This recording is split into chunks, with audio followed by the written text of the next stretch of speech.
ಇದೊಂದು ತಮಾಷೆ ಪ್ರಸಂಗ, ಆದರೆ ಅದರೊಂದು ಅರ್ಥ ಇದೆ.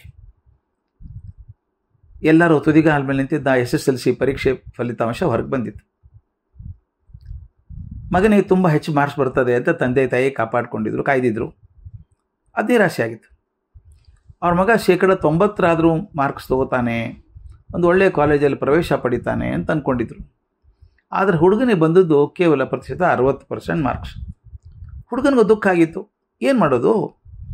ಆದರೆ ತಂದೆ ತಾಯಿ ಏನು ಮಾಡಿದರು, ಇದಿರುತ್ತಲ್ಲ ಮಕ್ಕಳ ಬಗ್ಗೆ ಪ್ರೀತಿ ಕೇಳಿಕೊಂಡು ಆಡಳಿತ ವರ್ಗದವ್ರನ್ನ ಓಲೈಸಿ ತಮ್ಮ ಕಷ್ಟವಾದರೂ ತಾಳ್ಕೊಂಡು ಅವ್ರು ಕೇಳಿ ಡೊನೇಷನ್ ಕೊಟ್ಟು ಮಗ ಅಪೇಕ್ಷೆ ಮಾಡೋ ಕಾಲೇಜಿಗೆ ಸೇರಿಸಿದರು. ಇದೊಂದು ಬಹುದೊಡ್ಡ ಸಮಸ್ಯೆ ಸ್ನೇಹಿತರೆ. ನಮ್ಮ ಪರಿಚಯ ಇದೆ, ಹಣ ಇದೆ ಅಂತ ಹೇಳಿ ನಾವು ಡೊನೇಷನ್ ಕೊಟ್ಟು ಸೇರಿಸ್ತೀವಲ್ಲ, ಸೇರಿಸುವಾಗ ಇನ್ನೊಬ್ಬ ಅರ್ಹ ವಿದ್ಯಾರ್ಥಿಗೆ ಆ ಸೀಟನ್ನು ನಾವು ತಪ್ಪಿಸಿದ್ದೀವಿ ಅಂತ ನಮ್ಗೆ ಅನಿಸೋದೇ ಇಲ್ಲ. ಮತ್ತೊಂದು ಮಗುಗೆ ಸಿಗಬೇಕಾದ ಜಾಗ ನನ್ನ ಮಗನಿಗೆ ಸಿಕ್ತು ಅಂದಾಗ ಏನು ಮಾಡೋಕ್ಕಾಗತ್ತೆ, ಮಕ್ಕಳ ಸಲ ಮಾಡಬೇಕಲ್ಲಪ್ಪ ಅಂತೀವಿ. ಆದರೆ ಇನ್ನೊಬ್ಬ ಮಗುವಿನ ಅವಕಾಶ ತಪ್ಪಿಸ್ದಂಗೆ ಆಗ್ತದೆ ಅಂತ ಗೊತ್ತಾಗಲ್ಲ. ಇಲ್ಲಿ ತಂದೆ ತಾಯಿ ಡೊನೇಷನ್ ಕೊಟ್ಟು ಸೇರಿಸಿದರು. ಮಗನಿಗೂ ಗೊತ್ತಾಗಿತ್ತು, ಹುಡುಗನಿಗೂ ತನ್ನ ಪಾಲಕರಿಗೆ ತನ್ನಿಂದಾದಂಥ ಕಷ್ಟ ಏನು ಅಂತ ತಿಳಿದಿತ್ತು. ಕೆಲ ಕಾಲ ಕಳೆದ ಮೇಲೆ ಮಾರ್ಕ್ಸ್ ಕಡಿಮೆ ಬಂದದ್ದು ತೊಂದರೆ ನಿಧಾನಾಗಿ ಮರೆಯಾಗಿ ಹೋಯಿತು. ಈಗ ಅವನಿಗೆ ಕಾಲೇಜಿನಲ್ಲಿ ಉತ್ಸಾಹ ಹೆಚ್ಚಾಗ್ತಾಯಿತ್ತು. ನೋಡಿದ ಗೆಳೆಯರ ವೇಷಭೂಷಣ, ಅವರ ಅಲಂಕಾರ, ವಾಹನ ಮನಸ್ಸು ತುಂಬ್ತಾಯಿತ್ತು. ಅದು ನೋಡಿ ಹುಡುಗನಿಗೂ ಅನ್ನಿಸ್ತು, ನಾನೊಂದು ಸ್ಕೂಟ್ರು ಅಥವಾ ಮೋಟರ್ ಸೈಕಲ್ ಇದ್ದರೆ ಭಾಳ ಚೆನ್ನಾಗಿರ್ತದೆ ಅಂತ.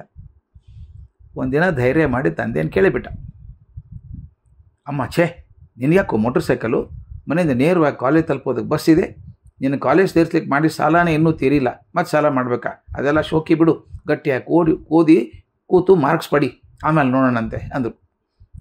ಹುಡುಗ ಪಾಪ ಜೋಲ್ ಮುಖ ಹಾಕ್ಕೊಂಡ. ಅವನ ಪೆಚ್ಚಾದದ್ದನ್ನು ನೋಡಿ ತಂದೆ ಅವನ ಪಕ್ಕದಲ್ಲಿ ಕೂಡಿಸ್ಕೊಂಡ್ರು, ಸಮಾಧಾನ ಮಾಡಿದರು. ಹೋಗ್ಲಿ ಬಿಡಪ್ಪ, ಆಯ್ತಲ್ಲ, SSLC ಮುಗಿತಲ್ಲ, ಇನ್ಯಾಕಾದ್ರೆ ಚಿಂತೆ, ಕಾಲೇಜಲ್ಲಿ ಚೆನ್ನಾಗಿ ಓದು. ಈ ಬಾರಿ ನಿನ್ನ ಅರ್ಧ ವಾರ್ಷಿಕ ಪರೀಕ್ಷೆಯಲ್ಲಿ 80% ಮಾರ್ಕ್ಸ್ ತಗೋ. ಇದ್ರ ಜೊತೆಗೆ ಒಂದು ಕಂಡೀಷನ್ ಇದೆ, ನೀನು ಮಿಡ್ ಟರ್ಮ್ ಪರೀಕ್ಷೆಯಲ್ಲಿ 80% ಮಾರ್ಕ್ಸ್ ತೊಗೋಬೇಕು ಖರಿ. ಅದ್ರ ಜೊತೆಗೆ ನಮ್ಮ ಸಂಸ್ಕೃತಿಯನ್ನು ಪರಿಚಯ ಮಾಡ್ಕೊಳ್ಳೋದಕ್ಕೆ ರಾಮಾಯಣ ಪೂರ್ತಿ ಓದಬೇಕು. ನಮ್ಮಲ್ಲಿದೆ ಪುಸ್ತಕ, ಕನ್ನಡದ ರಾಮಾಯಣ ಇದೆ. ಅವೆರಡೂ ನೀನು ಸಾಧಿಸಿ ತೋರಿಸು, ಆಗ ನಿನಗೆ ಮೋಟರ್ ಸೈಕಲ್ ಕೊಡಿಸ್ತೇನೆ, ಆಯ್ತೇನೋ ಅಂದರು. ಆಮೇಲೆ ಏನೋ ನೆನಪು ಮಾಡ್ಕೊಂಡವ್ರಂಗೆ ಇನ್ನೊಂದು ಕಂಡೀಷನ್ ಇದೆಯಪ್ಪ, ಇವೆರಡೇ ಅಲ್ಲ, 80% ಮಾರ್ಕ್ಸ್ ತೊಗೋಬೇಕು, ರಾಮಾಯಣ ಪೂರ್ತಿ ಓದಬೇಕು. ಇನ್ನೊಂದು, ಆ ಹೊತ್ತಿಗೆ ನೀವು ಹುಚ್ಚಾಪಟ್ಟೆ ಉದ್ದ ಕೂದಲು ಬಿಟ್ಟಿದೆಯಲ್ಲ, ತಲೆ ಕೂದಲು, ಅದನ್ನು ಕತ್ತರಿಸ್ಕೊಂಡು ಆಕರ್ಷಕವಾಗಿ ಕ್ರಾಪ್ ಮಾಡ್ಕೊಂಡಿರಬೇಕು. ಹುಡುಗನ ಖುಷಿ ಆಯಿತು. ಈ 4 ತಿಂಗಳು ಮಾತ್ರ ತಾನೇ, ಅಯ್ಯೋ ಮನಸ್ಸಿಟ್ಟು ಓದಿದ್ರೆ 80 ಬರೋದೇನೂ ಕಷ್ಟ ಇಲ್ಲ, 80 ಬರ್ತದೆ. ಮತ್ತು ಹೇಗಿದ್ರು ರಾಮಾಯಣದ ಕಥೆ ತನಗೆ ಗೊತ್ತಿದೆ, ಮನೆಯಲ್ಲಿ ಕನ್ನಡದ ಅನುವಾದ ಇದೆ, ಅದು ಓದಿದ್ರೆ ಸಾಕು.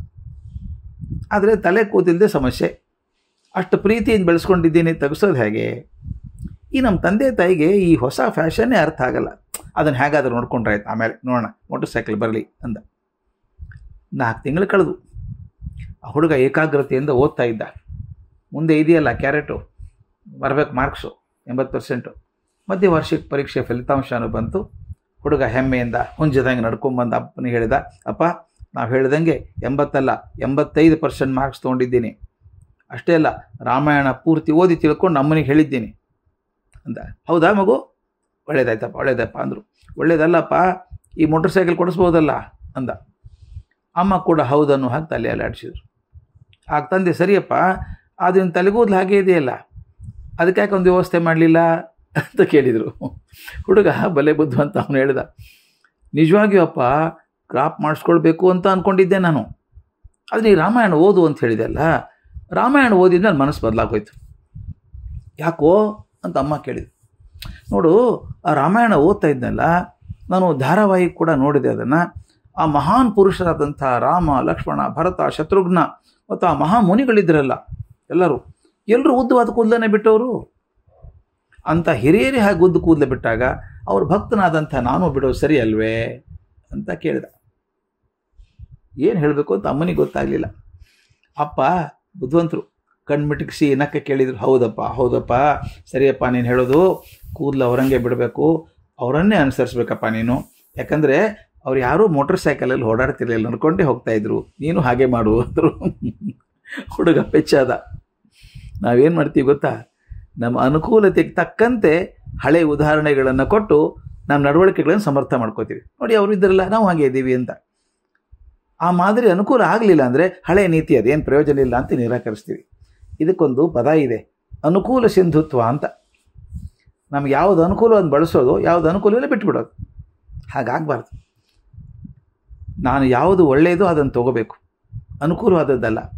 ಯಾವುದು ಒಳ್ಳೆಯದಲ್ವೋ ಅದನ್ನು ಬಿಡಿ, ಯಾವುದು ಒಳ್ಳೆಯದನ್ನು ತೊಗೊಳ್ಳೇಬೇಕು. ಅದಕ್ಕೆ ಈ ತಮಾಷೆ ಪ್ರಸಂಗ ಒಳ್ಳೆ ಉದಾಹರಣೆ ಆಗುತ್ತೆ. ಅಪ್ಪ ಒಳ್ಳೆ ಹೇಳ್ಕೊಟ್ರು, ಹೌದಪ್ಪ ಕೂದಲು ನಿನಗೆ ಮಾದರಿ ಆಯ್ತಲ್ಲ, ಹಾಗೆ ನಡ್ಕೊಂಡು ಹೋಗೋದು ಮಾದರಿ ಆಗಬೇಕಲ್ವಾ, ನೀನು ಹಾಗೆ ನಡ್ಕೊಂಡು ಹೋಗು ಅಂದರು.